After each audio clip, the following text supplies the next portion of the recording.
We've been going through this series. I get the honor of actually closing this series on He Is. And what He is about is the first or the 7 I am statements that take place in the book of John.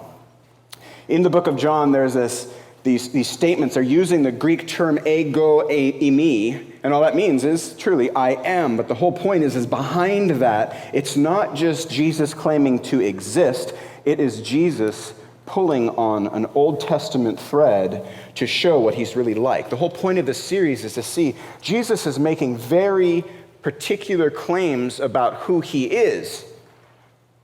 And because of who he is, we can learn more about what we are supposed to be.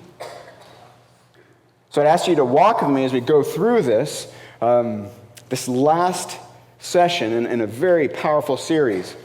We've gone through all of these I am statements. There are actually technically about 24 in the whole book of John that are truly, it's ego, eimi in that order, and all of them are on the lips of Jesus except for one. But there are 7 particular ones where he's making some very clear claims that is greater than just I am present or that type of thing.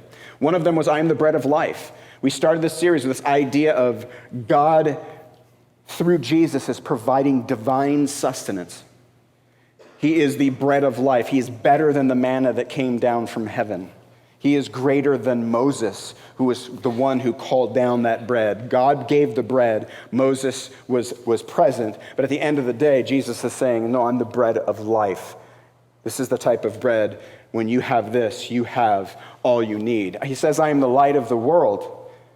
In the middle of the darkness that's all around us, Jesus comes in and claims, I am the one who would light up everything. There is no darkness when you are around this king. I am the door of the sheep and the good shepherd. We kind of combined, but it pulls on this Old Testament idea of God as the shepherd, as the chief shepherd. I am, God, the Lord is my shepherd. I shall not want, right? I am the resurrection and the life, and I am the way, the truth, and the life. These ideas that literally death is defeated by this particular person. When he says, I am the resurrection and the life, it is a bold claim. He can stand in front of Lazarus and call him out of the grave, which is exactly what the door that he has opened for us in the future. I am the way, the truth, and the life. Isaac went through this last week, and he talked about the loss of meaning. We really don't have meaning in our world today. We're finding it in lesser things. We have no foundation for it. So literally, most of the world around us is grabbing onto these small Judeo-Christian things and then not liking the Judeo-Christian viewpoint. And today, we're going to hit I am the true vine. Now, this sounds simple, right? Most of the metaphors Jesus uses, he snags, right? He could be walking with his disciples down the road and just start telling a story about a fig tree. He could actually speak to the Syrophoenician woman and talk about how like puppies come to the table for scraps. These are things that they would understand and know. But what we have to do is we have to understand there's a deeper meaning when he says, I am the true vine. And I want to walk you through that. We have to go back into the Old Testament, which we all should do. We must remember that Christianity isn't a brand new religion. It is basically a fulfillment of what was actually spoken of in the Old Testament. It is where it was intended to go. So when you read this, my beloved had a vineyard. Isaiah is speaking of God. My beloved had a vineyard on a very fertile hill. He dug it and cleared it of stones and planted it with choice vines. He built a watchtower in the midst of it and hewed out a wine vat in it. He looked for it to yield grapes, but it yielded wild grapes. Wrong fruit. That's the wrong fruit. And he's claiming this of his people. Isaiah is saying God brought forth Israel for a purpose. They were to bring fruit, but they brought wild fruit. Jeremiah says, yet I planted you a choice vine, wholly of pure seed. How then have you turned degenerate and become a wild vine? So the vine imagery, it's being spoken of as if it's a bad thing or Israel has made it a bad thing. Israel is a luxuriant vine that yields its fruit. The more his fruit increased, the more altars he built as his country improved. He improved his pillars. Their heart is false. Now they must bear their guilt. The Lord will break down their altars and destroy their pillars. Hosea is saying Israel, in essence, was given, they were the choice vine. They were designed to be this thing that brought sustenance and life and fruit to the world, but yet they moved into idolatry. They built altars. Basically, if you read some of the other prophets, it's with all God's stuff. It's basically God is the husband. He gives all this stuff to his betrothed, and they use it to find other husbands and worship other gods. And probably one of the biggest ones is in Psalm 80. Israel had failed in some of their jobs. They'd gone astray. They weren't taking care of the widow, the poor, the orphan, the sojourner. And they had also failed because they were falling into idolatry. They were worshiping other gods. And for that, they are exiled out of their promised land. So the psalmist is basically speaking of this moment. You brought a vine out of Egypt. That's literally Exodus language. You drove out the nations and planted it. You cleared the ground. It took deep root and filled the land. The mountains were covered with its shade, the mighty cedars with its branches. It sent out its branches to the sea and its shoots to the river. Why then have you broken down its walls so that all who pass along the way pluck its fruit? The boar from the forest ravages it, and all that move in the field feed on it. Turn again, O God of hosts, look down from heaven and see. Have regard for this vine, the stalk that your right hand planted, and for the son whom you've made strong for yourself. They have burned it with fire, they have cut it down. May they perish at the rebuke of your face. But let your hand be on the man of your right hand, the Son of Man, whom you have made strong for yourself. Then we shall not turn back from you. Give us life, and we will call upon your name. The psalmist is grieving, saying, come, bring us back. We know we've failed. You saved us originally. You are our Redeemer. You brought us out of Egypt. You've planted us in a promised land. You planted us in soil, and we failed. We've been taken out. So it's looking for this mercy. And this whole idea of vine imagery is all over the Old Testament, but it's in real life as well. There's actually coins that were stamped. This isn't it, but there are coins stamped. If any of you know the Maccabean period, it's kind of after the temples, the exile's over, the temple's rebuilt, but then it's just quiet for a long period of time. And in that period of time, there's basically Jewish gain their independence, and they mint coins. And on those coins is what? It's a vine and a grape leaf. This is actually from the first revolt against Rome. This is a Masada coin. And you can see there's a giant grape leaf on it. You see, Israel understood their identity. They understood who they were supposed to be. They were the choice vine. They were the vine that was to bring God's plans to the rest of the world. They were the new garden that was to provide prosperity and goodness to the world. But they didn't. But see, here's the thing. Also, on the prophet's mouth were these ideas that, no, it's going to be made good. There's going to come a time, and I'm going to go through just a few of them.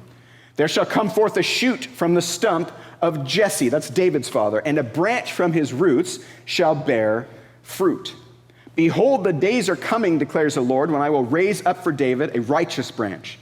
And he shall reign as king and deal wisely, and shall execute justice and righteousness in the land. Your people shall all be righteous. They shall possess the land forever, the branch of my planting, the work of my hands, that I might be glorified. You see, there's this tone of something. This vine is it's gonna get fixed. Things are gonna get better. This God will not leave us forever. And that takes us to today. That's the Old Testament idea of this vine imagery. The vine points to a vine that failed, but there is a coming vine, perhaps a true vine. And this is the thing that John is capturing. He's basically saying, let's be honest. Think of nature. Has anyone driven through vineyards before? Walked through them? Anybody? There's like nobody here. None of you drink wine either, I'm sure. I'm sure of it. Okay, so we got a couple. Like 3 of you that are honest. Good. We are in church. Just joking. When you look at a vine, you see it in the ground and it comes up and you can tell it's wider at the bottom, right? And as it goes out into the branches, it gets thinner. And on where the fruit comes, it comes on the branches. So you're like, no, is this a miraculous thing? Did something just shoot power and boom, fruit pop up? No, it comes through that vine. It's coming up and providing life to the whole plant. This is the beauty of this. Jesus uses simple metaphors. You could tell, like, yeah, I get it. You gotta have the vine in order to have the fruit, because the branches are where the fruit. It's obvious, right? So put aside all your, like, there's some people in here, you're probably like agriculture people. I don't know anything about this, but put aside your science for a second and just understand. There's a very simple thing that John is saying here. You don't even need to know the Old Testament background to see, oh, that makes sense. But what I want you to really hold on to is the Old Testament talks about a renewed vine, a new vine, a vine that would not fail. And this is where we begin today. I'm going to take you through the text for the day, and then we'll go back and kind of piece some stuff out. So we're going to read right through the whole text, and then we'll come back. This is God's word for us today. I am the true vine, and my Father is the vine dresser. Every branch in me that does not bear fruit, he takes away. And every branch that does bear fruit, he prunes, that it may bear more fruit. Already you are clean because of the word that I've spoken to you. Abide in me, and I in you. As the branch cannot bear fruit by itself, unless it abides in the vine, neither can you unless you abide in me.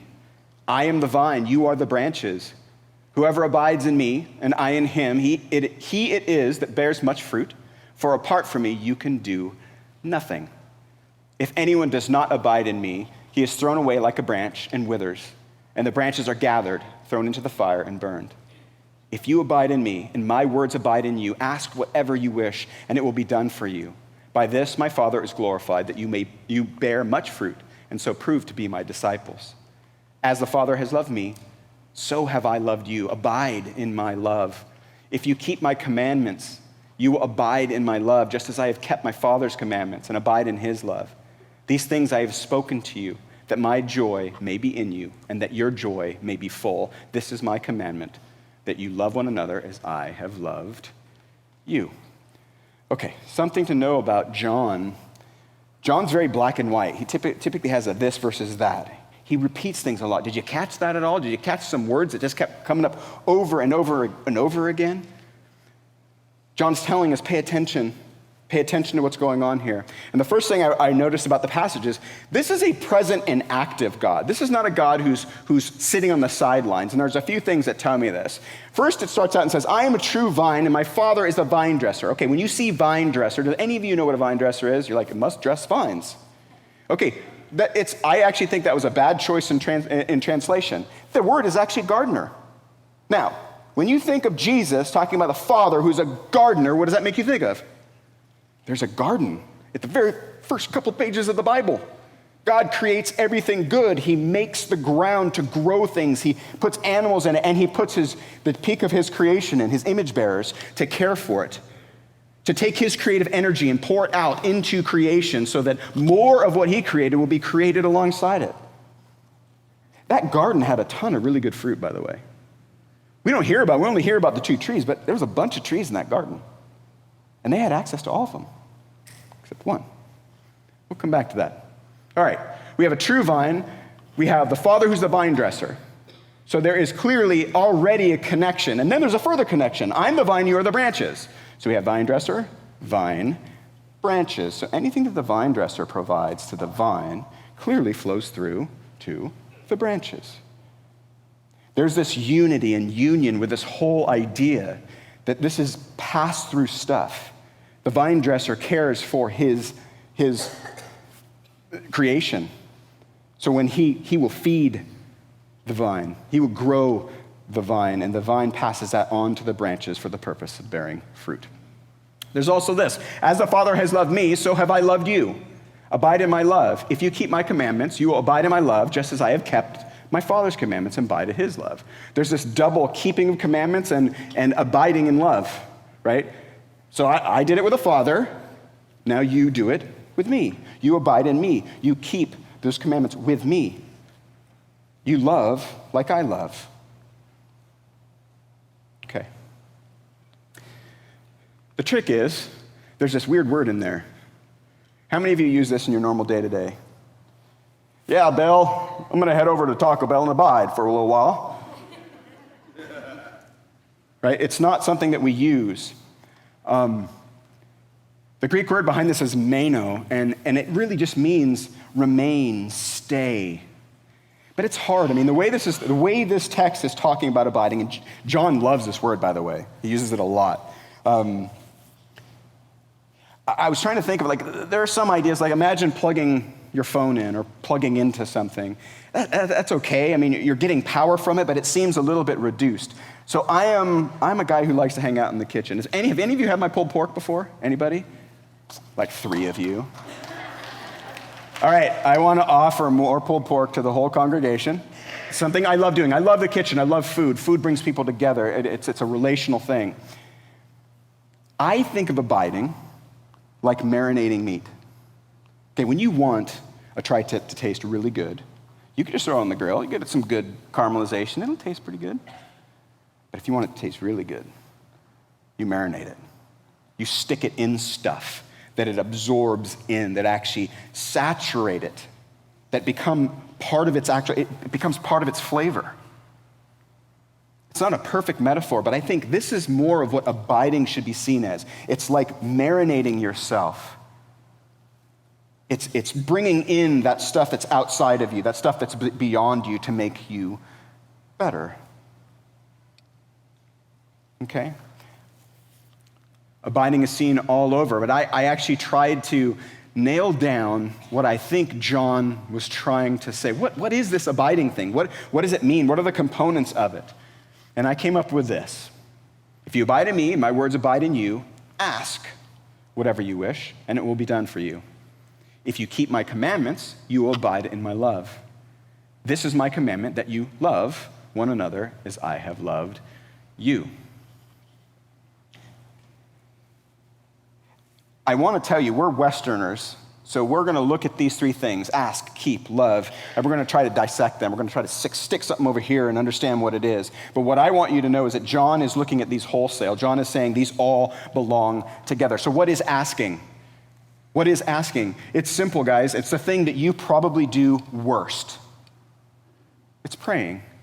It's submitting everything to God. It's asking God to change you. It's saying, I want to interact with God on all levels. I want to be saturated with this idea of, through this vine, I'm going to be constantly getting all of my power, all of my energy, all of my giftings come from this one place, all the ones that are worthwhile, everything that would allow me to bear fruit, that all comes through here.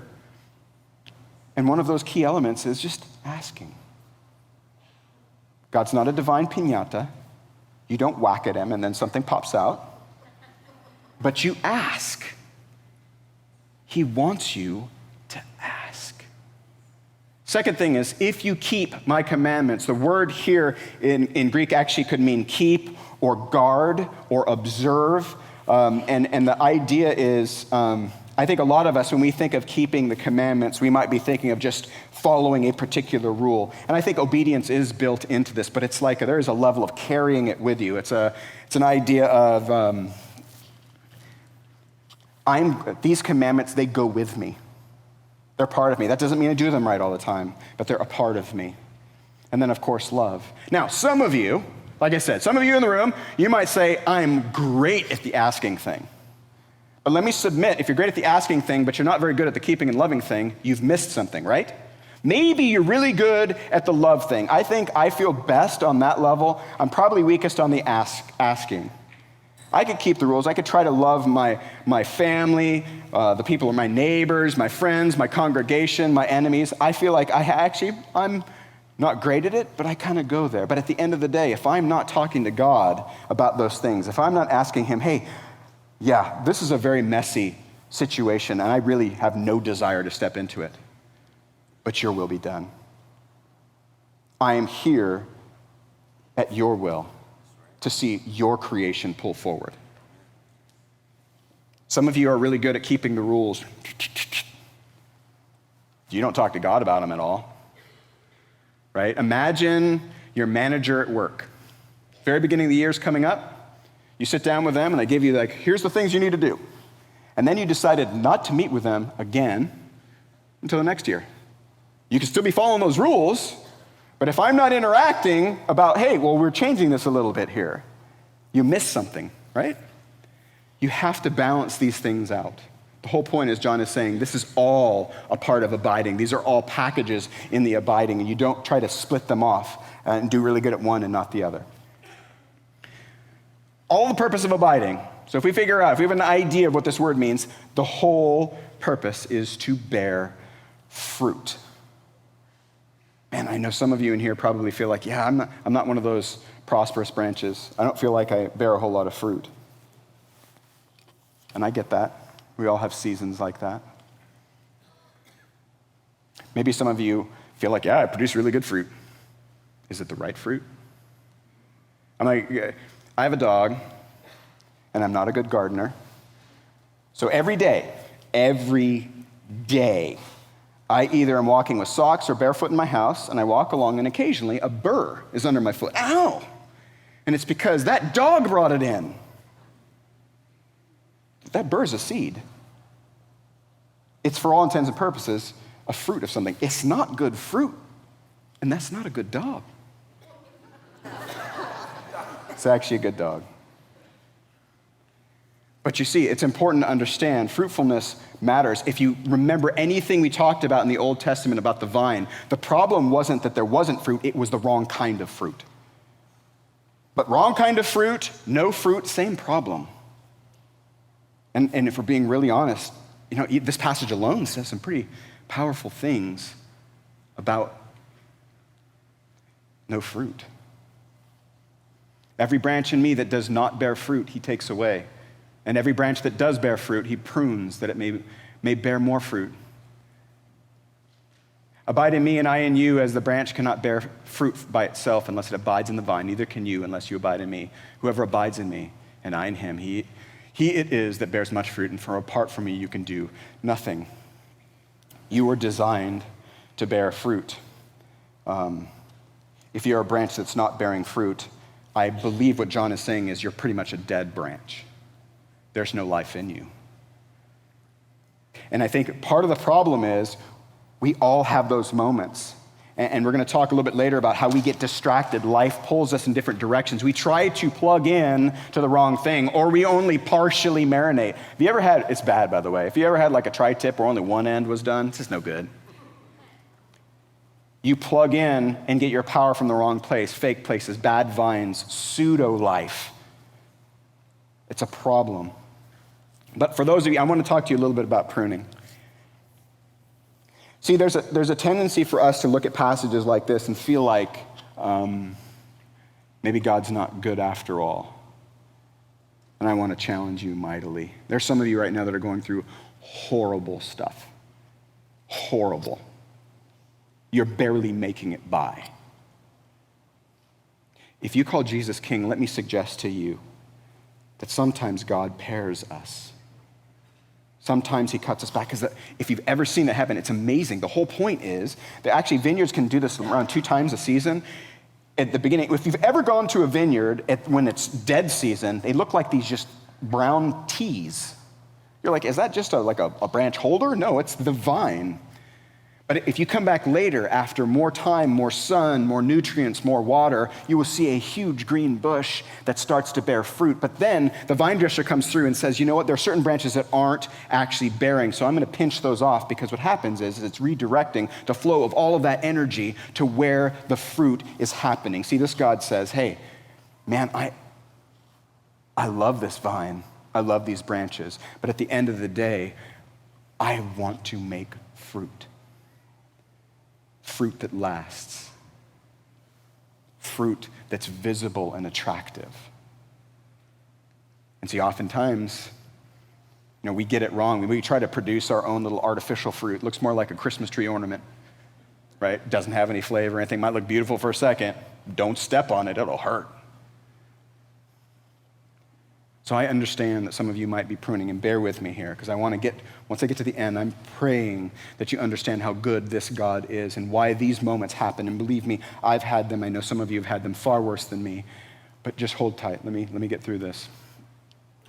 The result, what's the result of this abiding and the bearing of fruit? There's two that it calls out. It's glory and joy. By this my Father is glorified that you bear much fruit, and so prove to be my disciples. These things I have spoken to you, that my joy may be in you, and that your joy may be full. This is my commandment, that you love one another as I have loved you.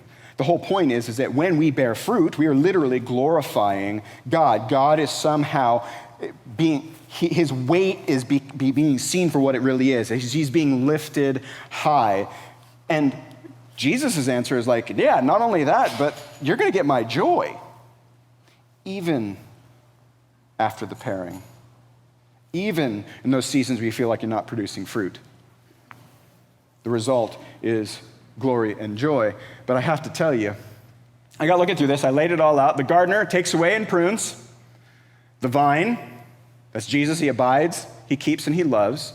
And we, the branches, are to abide, which is asking, keeping, and loving, trying to do that all at the same time, and then we bear fruit. But there's this weird thing. I got thinking about it, and I'm like, John doesn't say anything about what happens to the fruit. Where's his distribution plan? How does that fruit get anywhere? And I want to argue that sometimes we get in these moments where we want to create fruit and we think it's for us, right? You get those moments where like, I'm going to grin, I'm going to try to create your own fruit. You might create something else, and then it's not fruit. But it's true, there's these moments where we try to take on the fruit operation as if it was ours, as if that fruit was for us, which just breaks the logic of the whole thing. Yeah, bear a bunch of fruit and then eat it. It's not what it's for. The result is glory for God and joy for you, but what is it designed to do? And I mean, I think, again, this is one of those things that naturally, this is obvious. What does fruit do? Fruit is attractive. I have a pomegranate tree in my backyard. It is attractive. It's beautiful. The fruit is delicious. I love to go and get fruit off of that tree. I am attracted to that tree. I want to I'm telling people about my tree. But even more so, if you really think of what exists in that fruit, is seed. It's seed. Inside this fruit is another generation, another iteration. If you think about it, the end game of any vine, tree, branch is fruit. It is to propagate itself. It is to make more just like it. Maybe it gets carried off on someone's sock, like in my house. Hopefully those weeds don't grow in my house. Or maybe it's carried off by an animal and it goes and propagates somewhere else. Or maybe it just drops right next to it and builds again. I mean, we're here on Youth Sunday. We want their fruit to propagate. We want to help them do it, right? So we abide, we create fruit. That fruit is designed to expand, to send more of these vines, in essence, more branches to connect to the vine. But there's distractions. Amen? There's a bunch of distractions. There are a bunch of things that keep us from abiding in the vine because those things basically say, hey, plug into me for a little bit. You're going to be fine. You can go back to the other thing. Imagine a sphere, or it's just a circle is maybe easier. You have 359 degrees that the evil one can take you in. He just needs you 1 degree off. He's just trying to set you off. Hey, you just do this for a little bit. And I found that there are three major ones. One I call my mirror ministry. I don't want you to don't think weird about this, but there's a bunch of mirrors in my bathroom, and it's not a good thing. If any of you know what I'm saying, it's like you get out of the shower and you want to vomit in your mouth. They show you that tuft of hair that you have right here, but not on the other side, right? A fat part, you're like, geez. Mirrors are designed to have us self-evaluate our physical appearance. And I'd argue that it's more than that. I think when we look in a mirror, oftentimes what we're trying to do is say, yeah, I need to look more beautiful in this way. I need to grow my beard out differently that way. And none of that stuff matters. None of it matters. Here's the other thing it does. I'm looking at the mirror to see if I could be as handsome as Drew Dowler.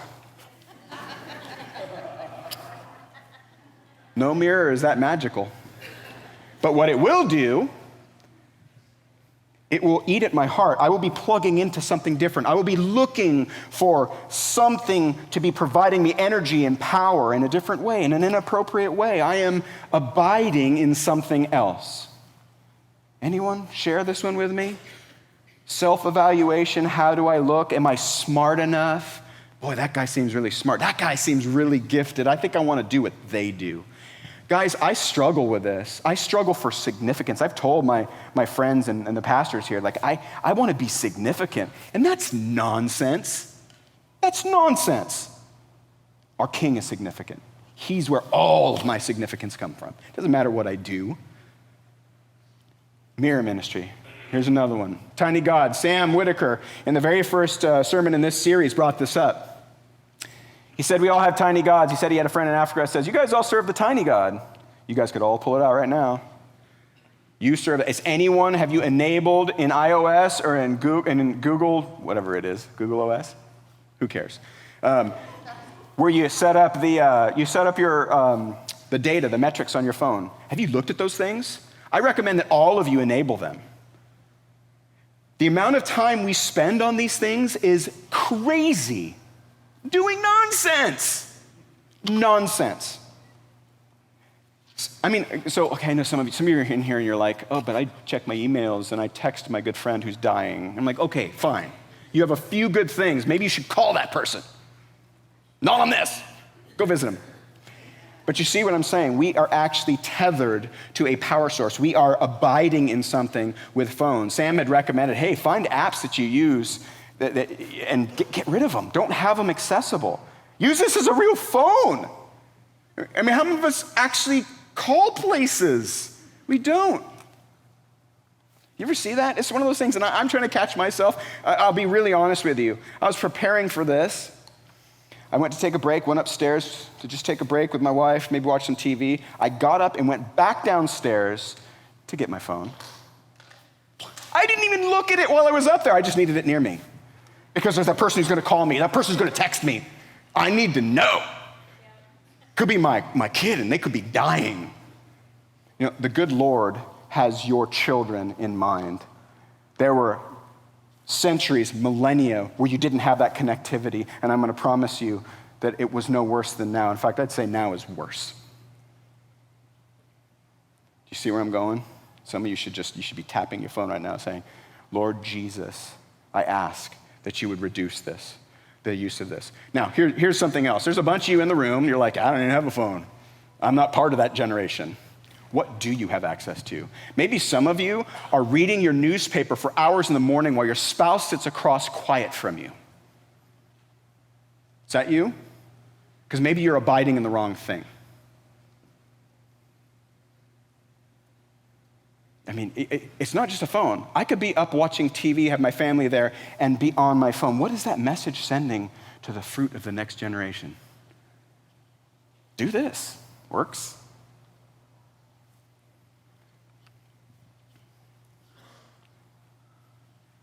And then finally, I'm going to talk a little bit about social media. And I'm going to let actually some social media people speak for themselves.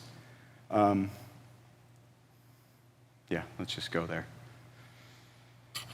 This is a social media platform developer was in very early, and he said this: we have created tools that are ripping apart the social fabric of how society works. We curate our lives around this perceived sense of perfection because we get rewarded in these short-term signals, hearts, likes, thumbs up, and we conflate that with value, and we conflate that with truth. This gentleman will not let his children touch social media. He knows better.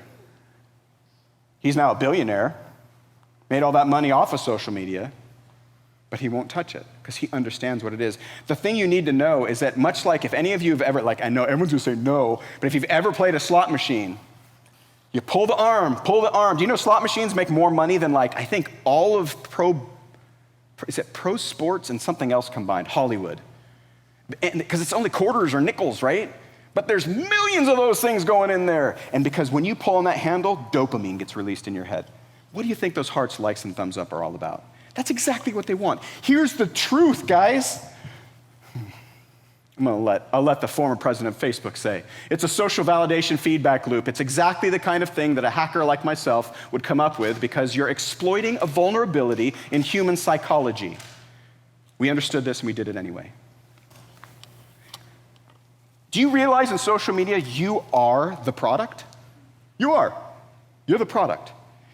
It's you putting the content there and it's your eyeballs that they're getting paid on. I think in a God-fearing world, social media could have a great place. But if I'm no scientist, I'm no psychologist, but the people I talk to, especially young people, do you know that the second leading cause of death among 10 to 34-year-olds is suicide? It's suicide, guys. We're plugging into the wrong things. We're thinking we're going to find some value in something else. We get these little dopamine hits, and then we get addicted, and we stay in these things that are meaningless in the long term. You are not the avatar that you post up there. Your meals online look a lot better than the ones you have every day. I'm telling you, you have to be careful of what you're plugging into. I could go to video games. I could go to all kinds of things we plug into and we find these valuable moments. We think that it's going to give us warmth and calm, and it may for a short period of time, but at the end of the day, you will bear no fruit. And if you do, I'm going to tell you, it's the wrong kind. I'm not here to bash an industry or anything. I want you to redirect yourselves. I want you to pay attention to what you are abiding in. You spend hours every week doing stuff. Like, I'm okay with you abiding in sleep. That's a good thing. If you had a metric on that and you're getting 8 hours a day, rock on. God would be for that too. But there are other things that think of clickbait. Have you ever gone on anyone gone on the internet? You go to read one particular article, you have a goal. You go to that goal, and then you see an article that says, see what they're doing now. There's these actors and actresses 20 years later, and you're like, oh, geez, click. And then you spend 20 minutes, and you don't even get to the answer. They never even show that person. The person that whatever was pictured there, oftentimes never even in that study, not even part of it. They want your eyes. And there's one behind a lot of this that wants your eyes, they want your distraction, they want you to plug into something else. There are powers afoot that want you to go somewhere else. What are you abiding in? That's the big question today. Where is it you ask for all of your life? Where is it that you try to keep rules with? Where would someone, if there's someone in your life you really trust, friend, coworker, spouse, child, what would they say you abide in? Well, that's an interesting question.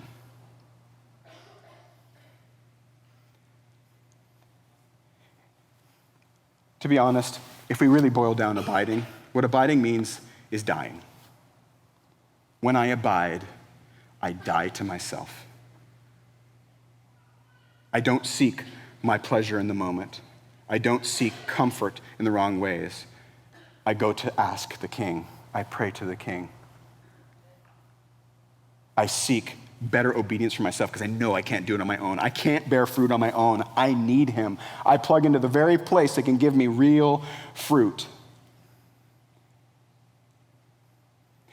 And our world needs that fruit. I mean, come on, guys, think about this. I'm guilty of this. When you're sitting in a room with your family and you're looking at your device, what is it telling them? I can tell you, Google and Apple, they want you to be doing that. They want you to be all about your phone, all about your computer, all about the internet, when we should be all about our King, abiding in him and looking to produce as much fruit as possible, good fruit. Here's the good news. This section continues. Greater love has no one than this, that someone laid down his life for his friends. You realize Jesus is saying these words right before the cross. You are my friends, my beloved. If you do what I command you, no longer do I call you servants. I don't just give you orders. I'm letting you in on the big deal. I'm letting you in on the plan. I'm letting you in on exactly what I've got. Everything I know, you know now.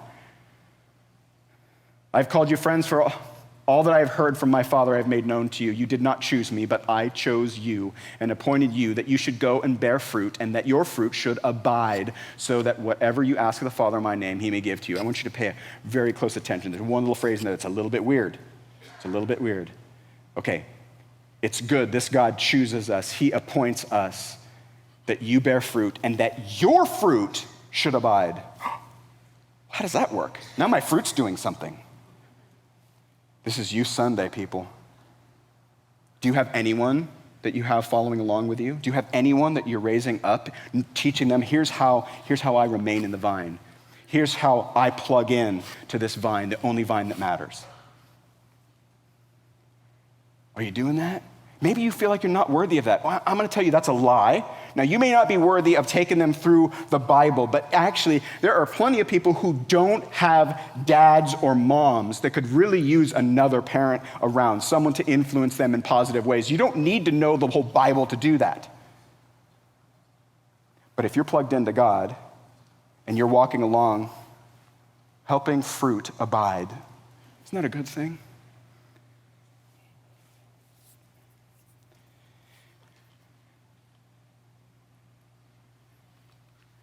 Two chapters later, there's something called the high priestly prayer, and it's when Jesus, by the way, most of the section of John is all red. If you have a red letter Bible, it's like all red. And this is Jesus praying to the Father, and he gets to a point in the prayer and he prays this: I do not ask for these only, meaning his disciples, but also for those who will believe in me through their word. Those are the fruit that will abide later.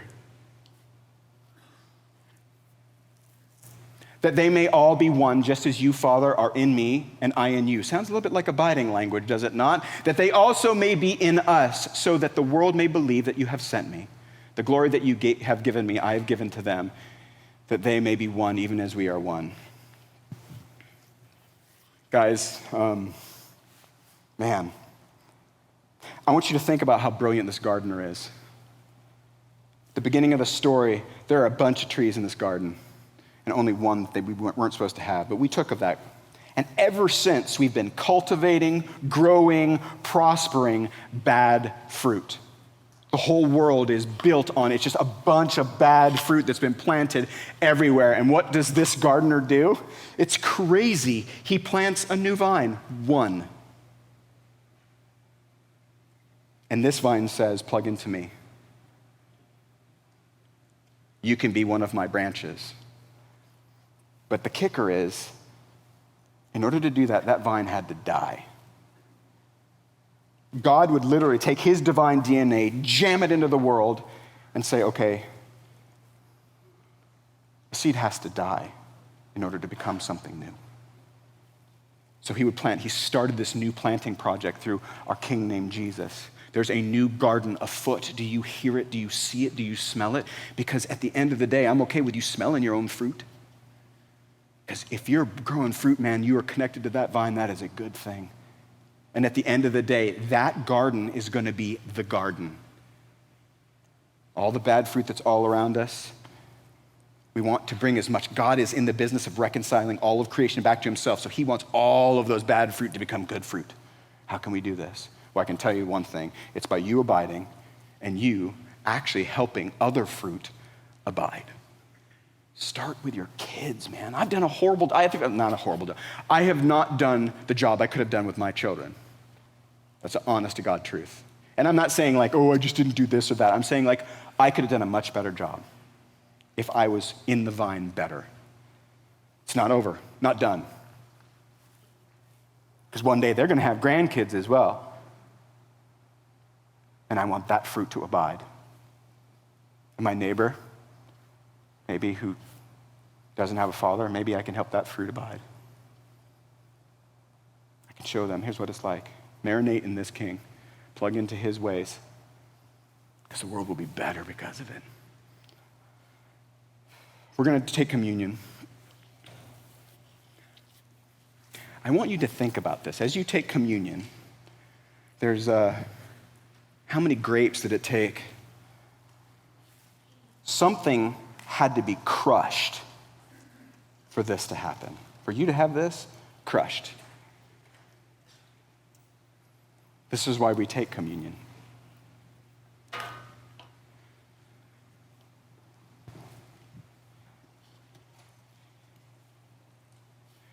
We see what God has done, and we relive it, and we recognize the weight of this crushing. Recognize that this crushing happened so we didn't have to. Death no longer has a sting. Life can be bearable. Man, I'm going to tell you right now, you are going to plug into the wrong things. You will. All I'm asking is that you ask and you keep and you love, and constantly all you're going to be doing is going back to this king and saying, yep, I missed it. I missed it. And he's going to say, yep, you did. Cool. Next, let's move on. We're moving on.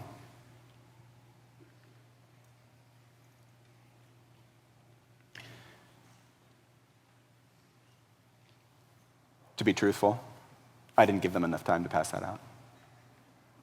So we're going to wait for just a second. But I want you to think about this. Think about, what are you abiding in? Because we're abiding in several things, right? I'm abiding in attempting to try to create the own fruit of my significance. I want people to know my name. I want to please people so they know, oh, that's a good dude. And while that may sound okay, that's nonsense. Any good that's in me comes from the King. And it's when I abide in him, see what he wants me to do. That's what we need to do. All right, so we're going to stand. We're going to take communion together. And then we're going to listen to this awesome band. Haven't they been good?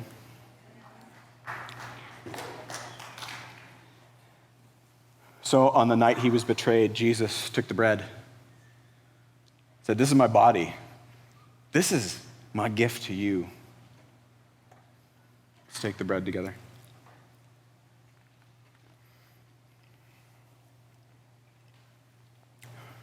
And then he took the wine, said, this is a sign of my new covenant. This is my blood. This is the blood that was shed for you. You don't have to worry about these things anymore. You know where to plug in. You know where to abide. And I'm a good king, and my garden has started, and you're part of it. Let's take it together. Father God, I thank you so much for these folks. I thank you for your love and your mercy. I thank you for your desire to create us more in the image of your Son each and every day. I pray that you'd help us through your Spirit to discern those things we are abiding in incorrectly, those things we are seeking our value in, those things we are just looking to for too much. Let us raise our heads from our phones. Let us get off our email accounts and love on each other and see your garden go forth because of the fruit both we and the people around us are producing. In Jesus' name.